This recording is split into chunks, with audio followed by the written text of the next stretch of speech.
Some பார்த்துட்ருக்கோம். If x minus 6 is the HCF of x square minus 2x minus 24 and x square minus k x minus 6 then the value of கேன்னு கேட்டிருக்காங்க.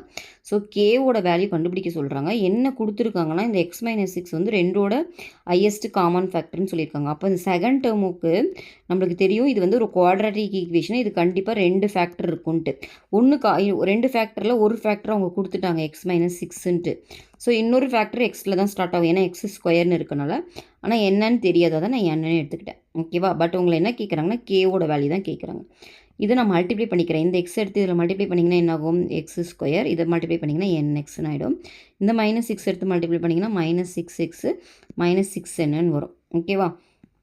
இப்போது நம்ம கேவோட value தான் கண்டுபிடிக்கணும். அதுக்கு என்ன பண்ணலாம்னா இது ரெண்டுமே ஈக்குவல் தானால நம்ம ஈக்குவேட் பண்ண முடியும். பாருங்கள், இங்கே எக்ஸ் ஸ்கொயர் இருக்குது, இங்கே எக்ஸ் ஸ்கொயர் இருக்குது. இங்கே மைனஸ் 6 இருக்கிற இடத்துல இங்கே என்ன இருக்குது? மைனஸ் 6nன்னு இருக்குது. அப்போ ஈக்குவேட் பண்ணிங்கன்னா என்ன ஆகும்? Minus 6 equal to minus 6n.